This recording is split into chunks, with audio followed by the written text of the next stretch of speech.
맞춰줘요? 나 맞출 줄 몰라. 아니, 그냥 갔다 오고. 그냥 이렇게 돌려만 주면 돼, 사람. 네, 오늘은 3월 18일 이곳은 오후 3시 현재 뒤에 보이는 곳이 미국 대사관입니다. 주한 미 대사관 앞이고 광화문 광장에서 이렇게 오늘 기자회견 하게 된 것은 다른 게 아니고 3일 전이었죠. 현재 미국의 대이란과의 전쟁 속에서 트럼프 미국 대통령의 동맹국에 대한 요청이 있었습니다.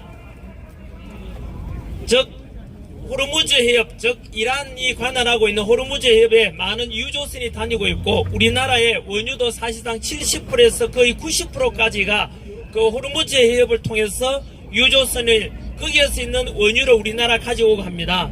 이런 속에서 트럼프 대통령은 현재 동맹국들에게 자국의 유조선의 안전한 항해를 위해서 군함을 파견해 달라는 요청이 있었습니다. 그 속에서 안타깝게도 이재명 정권은 현재 머뭇거리고 있습니다. 그러자 현재 전쟁 상황인 긴박감 속에서 트럼프 대통령은 그 다음에 또 발표한 바로 SNS를 통해서 5개국에 대한 동맹국에 대한 요청, 이런 군함 지원에 대한 요청이 있었지만 이렇게 신속하게 빨리 군함을 보내겠다, 한미 간에도 마찬가지로 동맹관계임에도 불구하고 머뭇거리는 걸 보고 실망을 해가지고 오늘 아침이었습니다. 트럼프 대통령은 다시 또 뭐라 했냐면은 이제 필요 없다, 미국이 요청했는데 왜 동맹국들은 도와주지 않는가, 그리고 특별히 그 중에서 한국을 콕 집어가지고 지난 40여 년간 미군이 한국을 지켜주고 있는데 그런 안보 혜택을 받으면서 정작 미국이 지금 어려운 상황에 처했을 때 도와달라고 요청하는데 침묵해서 되겠는가, 실망스럽다는 대단히 중대한 그런 선언을 하였습니다. 덧붙여서 이거 오늘 상황을 잊지 않겠다, 미국이 어려워서 도와달라고 하는데 한국이 외면했다는 것은 다음에 한국이 어려워지면은 우리 역시 외면할 수 있다는 엄청난 경고를 해왔습니다. 그래서 이런 상황 속에서 이재명 정권은 현재 여전히 신중 모드로서 취하고 있는, 우유부단하다고 저는 봅니다. 윤석열 대통령이었다면 그러지 않았을 것이라고 저는 확신하고 있습니다. 왜냐하면 우방이라는 게 무엇입니까? 동맹관계라는 게 무엇입니까? 친구 사이라는 게 무엇입니까? 어려울 때 도와줄 수 있는 게 친구고, 상대국이 힘들 때 힘이 되어주고 우리는 하나라는 걸 보여주는 것이 진정한 우방이고, 그게 한미동맹관계 아니겠습니까? 그래서 이럴 때는 당연히 신속하게, 우리는 미국이 지난 6.25 전쟁 때 유엔군 이름으로 와서 전사자만 3만 6천 명이 넘었고 부상자 포로 합치면 14만 명이 넘는 희생을 치러준 우리 미군을 잊지 않고 있다.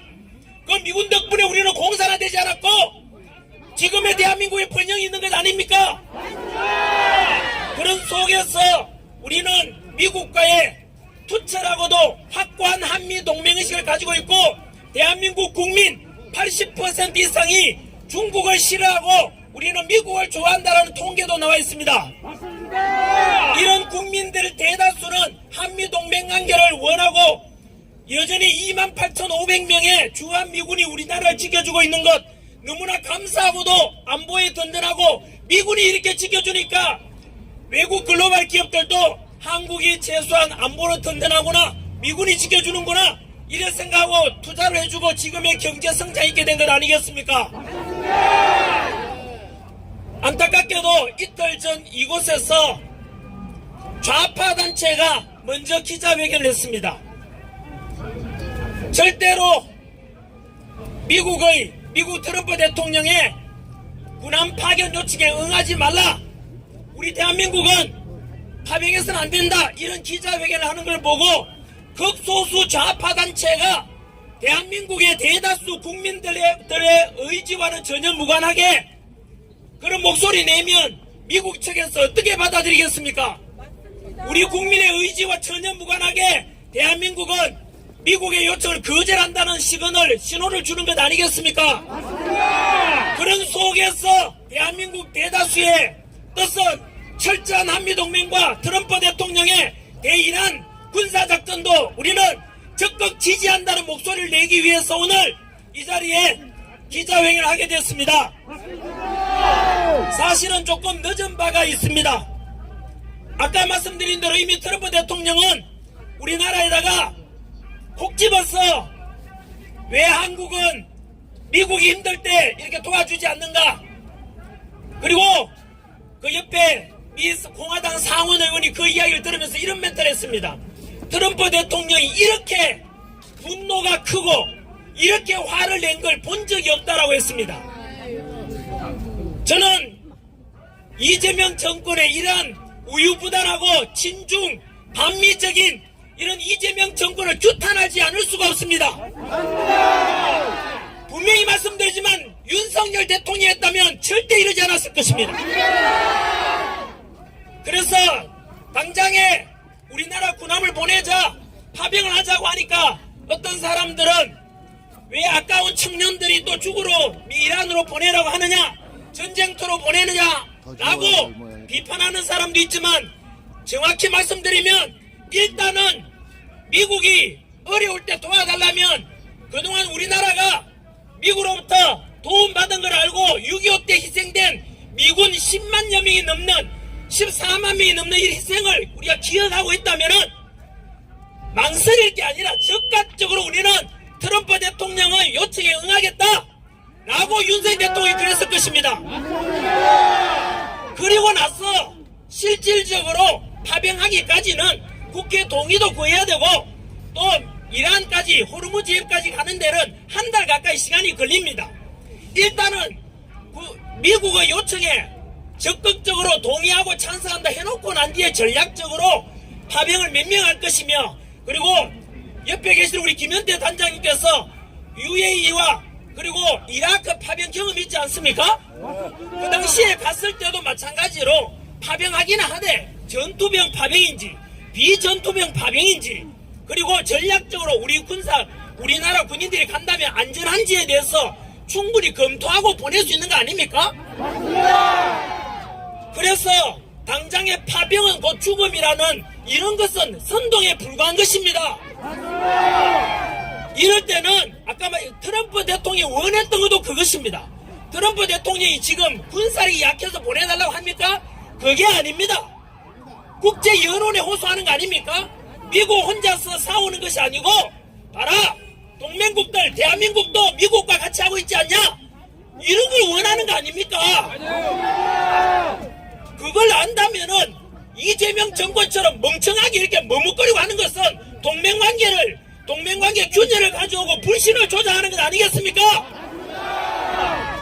한 번 더 말씀드리지만 좌파 단체들이 전환길이 너 아들 보내라, 내 아들 군대 가서 죽어라, 그게 파병에 죽어라 이런 말을 하는데, 여러분 파병이 곧 죽음이라는 것은 아니라는 걸 분명히 알고 계셔야 되고, 그것은 선동에 불과한 것입니다. 여기에 삐게 안 보이십니까? 미군이 6.25 때 17만 명, 통계에 따라 좀 다릅니다.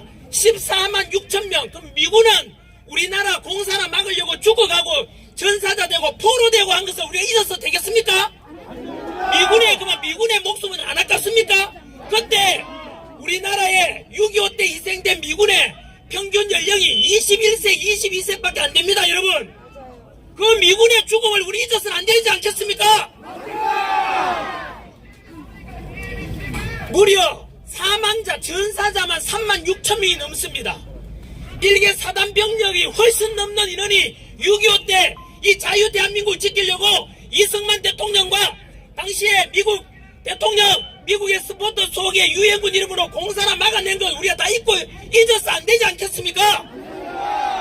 그런 연장선에서 아까 말씀드린 대로 극소수 좌파들이 나서서 미국에다가 우리는 절대 대한민국은 파병하지 않는다, 미국이 요청한 트럼프 대통령의 군함 파병에 대해서, 파견에 대해서 우리는 응할 수 없다는 목소리를 내는 것은 너무나 대한민국 극소수임에도 불구하고 전체 우리의 의견을 미국에다 전달할까 싶어서 너무 우려가 됩니다. 그런 속에서 반대 목소리, 대한민국 국민 대다수의 뜻을 담은 우리는 철저한 한미동맹, 철저하게 트럼프 대통령의 미국의 군사작전을 찬성하고 지지한다는 입장을 표명하기 위해서 오늘 기자회견을 마련하게 되었습니다. 서두가 좀 길었습니다만 오늘 한 번 더 자유한국당 비롯해서 또 우리 애국 시민들 뒤에 안 보일 정도로 많이 오셨는데요. 그리고 기자분들께서도 오늘 많이 와주셔서 고맙습니다. 국민들께 우리 국민의 뜻이 이렇다는 것을 정확히 알려질 수 있도록 보도해 주시기를 부탁드립니다. 입장문은 서면으로 되어 있으니까 기자분들께 나중에 또 전달하도록 하겠습니다. 자, 입장문 발표하겠습니다. 조용하시죠. 네, 전환기를 외치지 않아도 됩니다. 네, 대한민국과 지금은 차라리 트럼프 대통령과 윤석열 대통령을 외치면 더 좋겠습니다. 이 입장문에는 없지만은 현재 미국 트럼프 대통령의 이번에 호르무즈 해협 우리나라 유조선 다니는 것에 대해서 스스로 군함을 보내달라는 것에 대해서 이재명 정권은 머뭇거리는 것이 이게 우연이 아닙니다. 다들 아시다시피 현재 한미 간의 동맹이 점점 삐걱거리고 있고 사실상 파탄 났다고 저는 논평합니다. 근거를 대보면 아시다시피 이재명 정권은 들어서기 전부터 김혜경 여사와 함께 사드 배치를 반대하는 시위에 참여했습니다. 우리 대한민국에 주둔하고 있는 미군을 점령군이라고 표현한 게 이재명 아닙니까? 점령군이라는 게 무엇입니까? 또 다른 뜻이 침략군 아닙니까? 어떻게 우리나라 지난 72년 동안 6.25 전쟁 이래로 한민 상호 방위 조약을 체결한 이후로 지금까지 우리나라에 주둔하고 있는 미군 덕분에 우리가 전쟁 없는 나라에 70여 년을 살 수 있었는데 그런 미군에 대해서 감사할 줄 알아야지 어떻게 침략군, 점령군이라는 표현 자체가 잘못된 건 아닙니까? 이 속에서 얼마 전에는 2월 말에 미국의 요청이 있었습니다. 한미일 세 나라가 함께 군사훈련하자, 연합훈련하자고 했는데 이재명 정권이 반대했는 거 알고 계십니까? 있을 수 없는 일입니다. 그 속에서 어쩔 수 없이 미국은 한국을 포기하고 일본과 두 나라서 함께 연합훈련을 했었습니다. 이미 한국은 제외했다는 뜻 아닙니까? 그 훈련 속에서 우리나라 서해안에서 미군기, 즉 주한미군의 공군기 서해안에 떴고 중공기가 또 거기에 맞받아서 떴는데 그 대치 상황 속에서 안규백 국방부 장관은 어느 나라에 항의했는지 아십니까? 미군기와 중국기가 이렇게 중국군의 그 전투기가 대치한 상황 속에서 미군에게 항의를 했습니다. 있을 수 없는 일 아닙니까? 거기다가 한 수 더 떠가지고 거짓말까지 했습니다. 즉 미군이 잘못했다고 우리나라에다가 사과를 했다고 했는데 그것을 MBC에서 보도했지만 그것을 보고 미군이 공식적으로 우리가 언제 사과를 했느냐, 그 MBC의 보도는 가짜다라고 항의했던 거 알고 계십니까? 지금 이만큼 한국과 미국 사이에 지금 이재명 정권 들어서서 한미 간의 동맹이 거의 깨어지고 있는 것 아닙니까? 언론에서는 물어보겠습니다. 한미 간의 관세 협상 잘 됐습니까? 서명할 필요도 없을 만큼 잘 됐다라고 거짓말 했지만은 대통령 대변인이 그 말 했지 않습니까? 하지만 지금 한미 간의 관세는 다 깨어진 상태입니다. 거기다가 중국 기업 보호해 주려고 미국 기업 쿠팡 작살 내려다가 지금 미국으로부터 엄청난 저항에 부딪히고 있는 거 알고 계시지 않습니까? 이게 경제와 군사와 안보 이게 같이 가고 있는 것입니다. 외교까지. 결국은 이재명 정권의 친중 반미 친중하고자 하는 이재명 좌파 정권이 결국은 미국과 우리나라 사이에 이승만 대통령이 만든 한미 동맹 관계를 지금 파탄 관계로 지금 몰고 가고 있는 게 이재명 정권 아닙니까? 저는 분명히 미국에게 정확하게 우리 의사를 국민의 뜻을 대신해서 보여드리고 싶습니다. 바로 영어로 되어 있고 여기 한글로 되어 있는 겁니다. 우리는 한 번 더 한미 동맹 관계를 철저히 더 강화되어야 한다 생각하고 미국 트럼프 대통령의 대군사 작전을 우리는 지지합니다.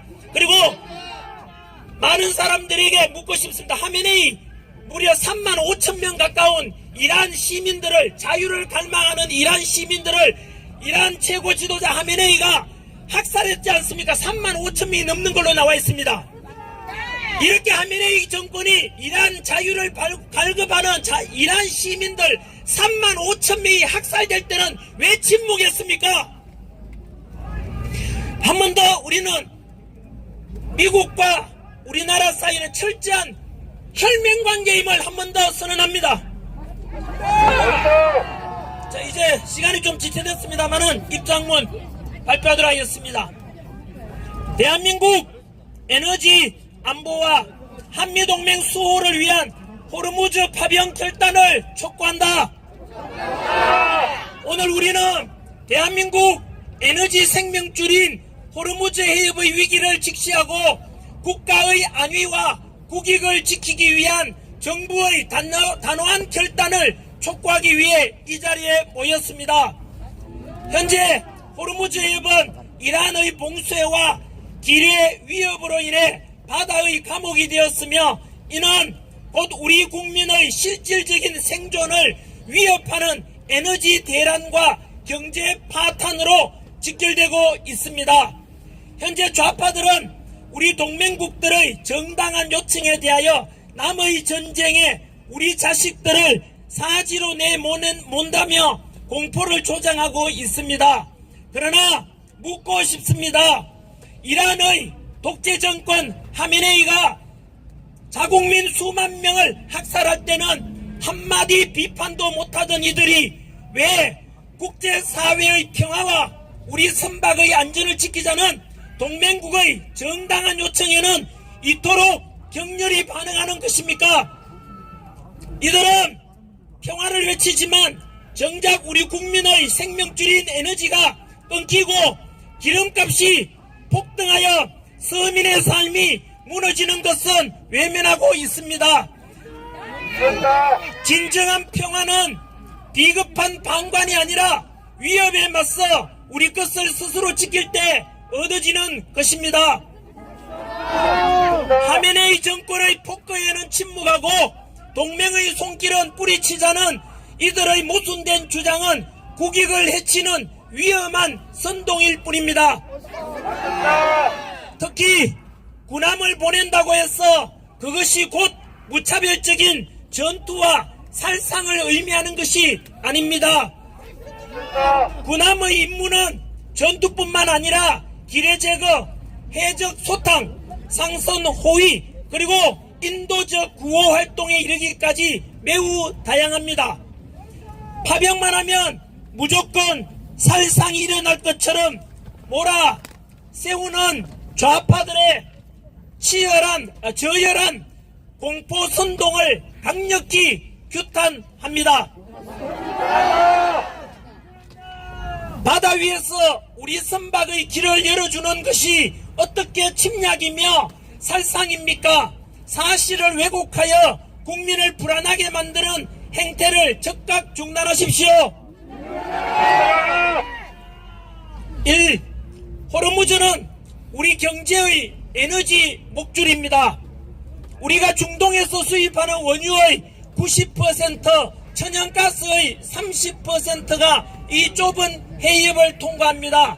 최근의 기름값 폭등은 시작에 불과합니다. 200일치의 비축분은 장기화될지도 모르는 전쟁 앞에서 그저 미봉책일 뿐입니다. 근본적인 해결책은 해협의 문을 여는 것이며 이를 위해 우리 군의 세계적인 기뢰 제거 능력 및 호위 역량을 투입하는 것은 선택이 아닌 생존을 위한 필수입니다. 2. 동맹의 신뢰는 행동으로 증명되어야 합니다. 우리는 결코 잊어서는 안 됩니다. 76년 전 대한민국이 북한과 중공군의 침략으로 풍전등화의 위기에 처했을 때 미군은 유엔군 이름으로 이 땅에 달려와 전사자, 부상자, 포로를 합쳐 무려 14만 명이 넘는 막대한 희생을 치르며 우리의 자유를 지켜주었습니다. 오늘날 우리가 누리는 이 번영은 그들의 고귀한 피 위에 세워진 것입니다. 최근 도널드 트럼프 미국 대통령은 한국을 직접 거론하며 강력한 파병 동참을 요구했습니다. 우리가 40년 동안 보호해왔는데 정작 필요할 때 돕지 않는가라는 트럼프 대통령의 일가를 우리는 뼈아프게 받아들여야 합니다. 현재 한국에는 수만 명의 주한미군이 우리를 방어하고 있습니다. 우리가 동맹의 위기 상황에서 무임승차 하려 한다면 향후 한반도 위기 시 누가 우리를 돕겠습니까? 이번 파병은 단순히 남의 전쟁에 끼워드는 것이 아니라 한미동맹의 근간을 지키고 우리를 보호하는 동맹의 명분을 확고히 하는 가장 확실한 투자입니다. 3. 항행의 자유 수호는 대한민국 해군의 사명입니다. 항행의 자유는 보편적 국제 규범입니다. 특정 국가가 공해상을 무기화하여 세계 경제를 인질로 잡는 행위를 묵인해서는 안 됩니다. 우리 군의 파병은 특정 국가를 공격하기 위한 침략이 아닙니다. 국제법에 근거하여 우리 선박을 보호하고 기뢰라는 비급한 위협으로부터 바다의 질서를 회복하려는 정당한 자위권 행사이자 평화유지 활동입니다. 맞습니다. 우리가 참여하지 않는다면 트럼프 대통령의 경고처럼 미국은 우리를 보호해야 될 이유를 찾지 못할 것이며 이는 곧 한미연합 방위태세를 약화시켜 북한의 오판과 도발을 부르는 치명적인 안보위기로 이어질 것입니다. 마지막으로 우리의 요구사항 하나, 하메네이 자국민 학살에는 침묵하고 혈맹의 요청에는 발악하며 연합을 살상으로 호도하는 반미 좌파 집단의 모순적 행태를 강력히 규탄한다. 둘, 정부는 에너지 안보를 인질로 잡는 행위에 단호히 대처하고 즉각 군함을 파견하라. 셋, 국회는 무책임한 정쟁을 중단하고 헌법 절차에 따라 파병 동의안을 즉각 처리하라. 넷, 대한민국 해군의 우수한 소해 역량을 투입하여 우리 유조선의 길을 직접 열어라. 정부는 트럼프 행정부와의 긴밀한 공조를 통해 한미동맹을 강화하고 국가적 고립을 막아라. 마지막, 동맹의 가치를 훼손하고 국익을 방치하는 소극적인 태도를 버리고 책임있는 국가의 역할을 다하라. 2026년 3월 18일 전한길 뉴스 대표 전한길 그리고 옆에 우리 특전사 707 단장을 지내신 김현태 단장님이 오늘 사회를 보고 계십니다. 아시다시피 김현태 단장님께서는 대한민국 참군인의 상징이 아닙니까? 많은 검찰과 내란 특검팀의 회유에도 불구하고 진실, 당시 비상계엄은 내란이 될 수 없다. 그 현장에 직접 투입됐던 군 지휘관으로서 양심과 군의 명예를 지키기 위해서 지금 목소리 내고 계시지 않습니까? 이번 파병 역시 저 트럼프 대통령의 호르무즈 해협에 대한 대한민국 군함 파견 요청에 대해서 우리 김현태 단장님께서는 이미 이라크와 UAE 그리고 여러 나라의 파병 경험이 있더라고요. 그래서 파병이 곧 살상이다 또는 파병하는 것이 곧 죽음이다 이렇게 선동해서는 안 된다고 강력하게 말씀하시는데 저도 굉장히 와닿았습니다. 아까 아까 말씀드린 대로 미국 트럼프 대통령 지금 전쟁 상황 아닙니까? 이럴 때 다급하게 대한민국에게 동맹국으로서 유조선 지키기 위해서 군함을 파견해달라 요청할 때는 즉시 우리가 수락을 하고 기꺼이 미국과 동참하고 같은 목소리 내고 함께 싸우겠다라고 하는 게 옳을 것입니다. 그리고 나서 또 실질적인 파병까지는 국회 동의와 또 그 호르무즈 해협까지 가는데 시간도 많이 걸리지 않습니까? 그 속에서 살상이 아니라 전투병 파병이 아닐 수도 있고 전략적으로 군 규모, 방법 어떻게 지원할지는 나중에 또 계산해보가 되는 거 아닙니까? 맞아요. 이럴 때 다급한 미국의 요청이 있을 때 우리가 외면하고 머뭇거리는 것은 금방 우리 저희 이 입장문에도 있었다시피 이재명 정권이 한미 동맹관계를 파탄으로 가고 결국은 다음에 우리나라가 북한으로부터 또는 중국으로부터 안보 위협을 받을 때 과연 미국이여 도와달라고 요청할 수 있겠습니까? 너무나 안타깝고 오늘 이 기자회견을 통해서 미국 우리 성조기와 태극기를 언제나 흔들고 있지 않습니까? 우리 대한민국 국민 대다수는 극좌파 소수를 제외하고는 80% 이상의 국민들이 중국을 싫어하고 한미동맹관계가 돈독해지길 바라고 있습니다. 그리고 옆에 피켓에 보다시피 우리는 70여 년 전 6.25 전쟁 때 공산화를 막기 위해서 희생한 10만 명 이상 14만 명이 넘는 미군의 희생 그것을 우리 잊지 않고 있다는 걸 분명히 미국에다가 우리는 언제나 미국에 대해서 또한 지금 현재 주한미군 주둔에 대해서 그 감사함과 그리고 한미관계는 철저한 혈맹관계에 대해서 확고하다는 우리 대한민국 국민 대다수의 뜻을 미국에게 제 목소리를 통해 대신 전달합니다. 네, 구호 한번 외치고 안 됩니까? 네, 알겠습니다. 네. 전환기!